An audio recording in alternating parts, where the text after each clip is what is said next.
بنیادیں جو کہ ہمارے گھر کا سب سے اہم اور لویسٹ پارٹ ہوتا ہے. کسی بھی سول انجینئرنگ سٹرکچر کا، چاہے وہ گھر ہو یا کوئی بھی ہائی رائز بلڈنگ، اس کا سارا لوڈ ہماری فاؤنڈیشن پہ ہی ریسٹ کر رہا ہوتا ہے، اور بنیادیں بھی اس لوڈ کو زمین پہ ٹرانسفر کرتی ہیں. اس لیے بنیادوں کا مضبوط یعنی کہ سٹیبل ہونا نہایت ہی ضروری ہوتا ہے. لیکن کنسٹرکشن کے دوران، تعمیر کے دوران بنیادوں میں ہم کچھ ایسی غلطیاں کر جاتے ہیں جو کہ ان فیوچر بنیادوں کے بیٹھ جانے کا باعث بنتی ہیں. ان بنیادوں کو بیٹھ جانے کو دوستو فاؤنڈیشن سیٹلمنٹ بھی کہتے ہیں. تو آج کی ویڈیو میں ہم ان فیکٹرز کو، ان پوائنٹس کو ڈسکس کرنے کی کوشش کریں گے جن کی وجہ سے ہماری بنیادیں کمزور ہو جاتی ہیں اور بیٹھ جاتی ہیں. تو فرسٹ آف آل دوستو یہ ہے کہ سٹارٹ میں گھر کو پراپر ڈیزائن کرواتے وقت جس پلاٹ یا زمین پہ ہم اپنا گھر بنانے جا رہے ہیں، یہاں پر لوگ غلطی کیا کرتے ہیں کہ سوائل انویسٹیگیشن نہیں کرواتے ہیں. نارملی ویسے یہ فیکٹر میں نے ایڈ کیا ہے. سوائل انویسٹیگیشن عمومی طور پہ گھر کے پروجیکٹ کے لیے لوگ نہیں کرواتے ہیں، لیکن کم از کم سوائل کو پراپر چیک کیا جانا چاہیے کہ سوائل کس قسم کی ہے، ریتلی ہے، دانے دار مٹی ہے، چکنی مٹی ہے، اس کا بیہیویئر کیسا ہے. آیا کہ جو گھر ہم یا جو سٹرکچر ہم اس زمین پر کھڑا کرنے جا رہے ہیں، کیا یہ زمین اس کا لوڈ برداشت کر پائے گی بھی یا نہیں. کیونکہ لوز زمین یا کمزور زمین پر اگر ہم ایسا سٹرکچر، ایسا گھر بناتے ہیں تو مائٹ پاسبل ہے کہ مستقبل میں ہماری بنیادیں بیٹھ جائیں. ٹھیک ہے، تو اس لیے یاد رکھیں یا تو سوائل کو کم از کم ٹیسٹ کروائیں، اس کی انویسٹیگیشن کروائیں، یا کم از کم ساتھ اگر آپ کے جو گھر بنے ہوئے ہیں آلریڈی ان کو جو آگے چیک کریں، ان کی فاؤنڈیشن کو چیک کریں، ان کے ڈیزائن کو چیک کریں.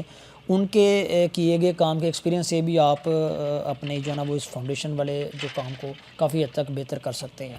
اس کے ساتھ اگر آپ کھدائی کرتے ہیں تو NSL سے یعنی کہ پکی زمین سے کم از کم 2 سے 3 فٹ ڈاؤن اپنی بنیادوں کو اٹھائیں. نارملی لوگ ایسا نہیں کرتے ہیں، تو سمجھتے ہیں کہ 1 فٹ جو ہے نا وہ مور دین انف ہے، اتنا ڈیپ جانا کافی ہوتا ہے، اور اتنی گہرائی سے اپنی فاؤنڈیشن کو اٹھا لیتے ہیں، جو کہ غلط ہوتا ہے. کم از کم 2 سے 3 فٹ ڈاؤن اپنی بنیادوں کو اٹھائیں. لوز مٹی سے بنیادوں کو نہ اٹھائیں. گھر کو پراپر ڈیزائن کروائیں جو کہ زمین کی کنڈیشن کو مد نظر رکھتے ہوئے ہی ڈیزائن کیا جائے گا، اور اسی کے مطابق اپنی بنیادوں کو نیچے سے چوڑا رکھیں.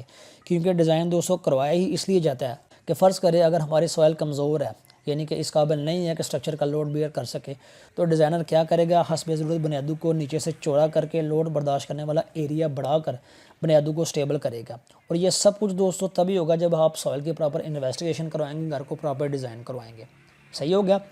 اس کے ساتھ ساتھ یا پھر سب کچھ کرنے کے بعد بھی بعض اوقات ڈیزائن شدہ لوڈ سے زیادہ لوڈ اس سوائل پہ یا زمین پہ ڈالنا، مطلب اگر ہمارا سٹرکچر، ہمارا گھر سنگل یا ڈبل سٹوری کے لیے ڈیزائن ہوا ہے اور ہم اس کے باوجود بھی اس کے اوپر ایک اور فلور بنا دیتے ہیں، تب بھی ان فیوچر ہمیں اس طرح کی پرابلم کو فیس کرنا پڑ سکتا ہے. اس لیے ڈیزائن میں رہتے ہوئے ویسے تو فیکٹر آف سیفٹی یعنی کہ FOS لگایا جاتا ہے. فیکٹر آف سیفٹی کیا ہوتا ہے، اس ٹاپک پہ بھی انشاءاللہ میں جلدی ویڈیو اپلوڈ کروں گا. وہ لگا کے سٹرکچر کو سیف لیمٹ میں لا کے جو ہے نا وہ ڈیزائن کیا جاتا ہے. لیکن اس کے علاوہ بھی، اس کے باوجود بھی ایکسٹرا لوڈ اگر سٹرکچر پہ ڈالا جائے، یہ بھی ایک مین وجہ ہوتی ہے فاؤنڈیشن سیٹلمنٹ کی. صحیح ہے. بنیادوں کی کھدائی کے نیچے والی مٹی اگر پراپر کمپیکٹڈ نہیں ہوگی، یعنی کہ ہارڈ نہیں ہوگی، یعنی لوز مٹی پہ اگر ہم بنیاد رکھ دیتے ہیں، تو انڈرسٹوڈ سی بات ہے ایسی بنیاد کل کو بڑی آسانی سے نیچے دب جائے گی. اس لیے کھدائی کے بعد والی مٹی پراپر کمپیکٹڈ ہو، اس کے بعد اس کے ساتھ ساتھ اس کے اوپر جو PCC ہو اس کو بھی پراپر کمپیکٹر چلا کے پریس کرے تاکہ گھر کے لوڈ سے ہماری بنیاد فیل نہ ہو. بنیادوں کے نیچے کھدائی کے بعض اوقات لوگ بریک بلاس یا خشک بجر، اینٹوں کا کچرا وغیرہ پھینک دیتے ہیں PCC کے لیے، جو کہ غلط ہوتا ہے. اور بنیادوں میں پانی کا پائپ موٹر چلا کر بعض اوقات ایسے ہی چھوڑ دیا جاتا ہے، جس کی وجہ سے یہ پانی بنیادوں میں داخل ہو کر ان کو کمزور بنا دیتا ہے، اور اسی وجہ سے بھی ہماری بنیادیں بیٹھ جاتی ہیں. اس لیے PCC کر کے جو ہے نا وہ پھر اوپر اپنی چنائی سٹارٹ کرے تاکہ نیچے ایک ہارڈ ایک سٹریٹا بن جائے، ہارڈ لیئر بن جائے، جو کہ نیچے پانی کو جانے سے بھی روکے اور فاؤنڈیشن سیٹلمنٹ سے ہمارے گھر کو محفوظ رکھے.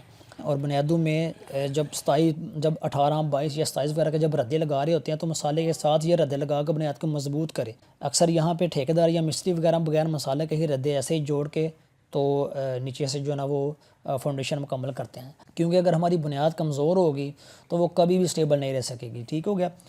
پلنتھ لیول پہ آ کے پورے گھر کی دیواروں میں پلنتھ بیم ضرور دیں، اور اس کی چوڑائی دیوار کی چوڑائی کے مطابق رکھیں، یعنی پورا 9 انچ. کیونکہ پلنتھ بیم پورے گھر کو پیروں سے باندھ دیتا ہے، یعنی کہ جکڑ دیتا ہے، جو کہ فاؤنڈیشن سیٹلمنٹ سے کافی حد تک گھر کو بچانے میں ہیلپ کرتا ہے.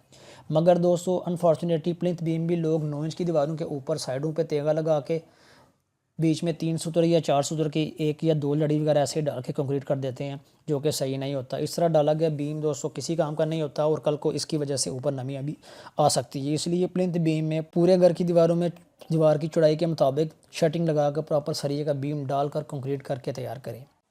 ایک اور بہت ہی اہم وجہ جو کہ فاؤنڈیشن ڈیمیج کا باعث بنتی ہے وہ ہے پانی.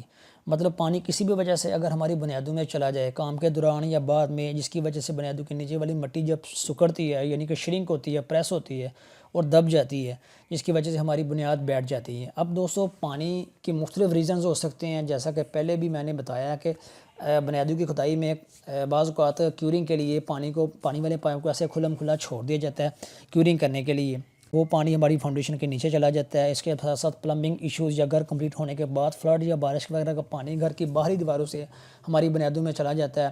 تو ان سب کا حل دوستو یہ ہے کہ ایک تو فاؤنڈیشن میں پراپر PCC کریں، پانی کو ایسے جو ہے نا وہ ضائع نہ کریں، مناسب سا پانی لگائیں اور کوشش کریں کہ پانی آپ کے فاؤنڈیشن میں نہ آ جائے. گرم مکمل ہونے کے بعد بارش یا فلڈ وغیرہ کا پانی آپ کی باہری دیواروں سے فاؤنڈیشن کے اندر جانے کی کوشش کرتا ہے. اس کو روکنے کے لیے دوستو ایک پلنتھ پروٹیکشن پرووائڈ کیا جاتا ہے. یہ ایک PCC کی 1/3 ریشو کی ایک لیئر ہوتی ہے 3 انچ تھکنیس کی عموماً. اس کی جو آؤٹر ایج ہے وہ ڈاؤن رکھا جاتا ہے انر ایج سے. انر ایج جو ہے نا وہ بلڈنگ کی یعنی کہ گھر کی جو باہری دیواروں کے ساتھ ٹچ ہوتا ہے وہ اپ رکھا جاتا ہے as compare to outer edge, تاکہ بارش کا پانی ہماری بنیادوں کو باہری دیواروں کو ڈسٹرب نہ کرے اور ایک سائڈ سے جو ہے نا وہ نیچے چلا جائے. اس لیے پلنتھ پروٹیکشن اپنے گھر کو مکمل ہونے کے بعد پلنتھ پروٹیکشن اپنے گھر کی آؤٹر دیواروں پہ ضرور بنائیں. اس کے علاوہ بعض اوقات سیوریج کے پائپس کے جو جوڑ ہیں UPVC کے وہ بھی ٹھیک طرح سے نہیں لگتے ہیں. ان کے جوڑوں میں سے بھی پانی لیک ہو کے فاؤنڈیشن میں جا کے اس کو کمزور کر دیتا ہے. تو اس لیے سیوریج کے پائپوں کے جوڑ کو بھی اچھی طرح چیک کیا جانا چاہیے. جوڑوں سے کسی قسم کی کوئی لیکیج وغیرہ نہیں ہونی چاہیے. عمارت یا گھر کے لوڈ کے دباؤ کی وجہ سے نچلی زمین سلائڈ ہونے یعنی کہ ایک طرف کو سرکنے کی یعنی کہ حرکت کرنے کی کوشش کرتی ہے. اس کے ساتھ ساتھ دباؤ یا وزن کی وجہ سے فاؤنڈیشن کے نیچے کی زمین بھی ٹائم کے ساتھ ساتھ ہلکی سی سیٹل ہوتی ہے ان فیوچر. اس کو نیچرل سیٹنگ بولتے ہیں. یہ بھی ایک ریزن ہو سکتا ہے. زلزلہ یا ارتھکویک کی وجہ سے بعض اوقات ہماری فاؤنڈیشن ڈسٹرب ہو جاتی ہے. تو ان سب سے دوستوں بچنے کے لیے ہمیں پراپر پریکاشنز لینی ہوگی. گھر کو پراپر ڈیزائن کروا کے بنیادوں کو مضبوط کر کے ہمیں اپنے گھر کو بنانا ہوگا. اس کے ساتھ ساتھ اگر ٹری روٹس مطلب اگر گھر کی بنیادوں کے آس پاس درخت وغیرہ ہے تو ان کو وہاں سے ہٹا دے، کیونکہ ان کی جڑیں مستقبل میں بنیادوں میں گرو کر کے فاؤنڈیشن کو کمزور کر دیتی ہے، جس کی وجہ سے فاؤنڈیشن سیٹلمنٹ ہوتی ہے یعنی کہ فاؤنڈیشن فیل ہو جاتی ہے. تو یہ تھے دوستوں کچھ ریزنز، کچھ وجوہات جو کہ میں نے آپ لوگوں کے ساتھ شیئر کی ہیں جس کی وجہ سے ہماری بنیادیں بیٹھ جاتی ہیں. تو بنیادوں کے بیٹھ جانے کی سمپل جو اس کی سمٹم اس کی علامات ہیں ان میں سے مین یہ ہے کہ ہماری گھر کی دیواروں میں اکثر کریک آ جاتے ہیں. بہت بڑے جو کریکس جو تو نارمل کریکس ہوتے ہیں 3 mm سے جو چھوٹے ہوتے ہیں ان کی تو اتنی پرابلم نہیں ہوتی. 3 mm سے اگر کوئی کریک بڑھ جاتا ہے تو وہ کلیئر جو ہے نا وہ سائن ہوتا ہے آپ کی فاؤنڈیشن فیلئر کا، یعنی کہ اسٹرکچر وہاں سے ڈیمیج ہو گیا ہوا ہے.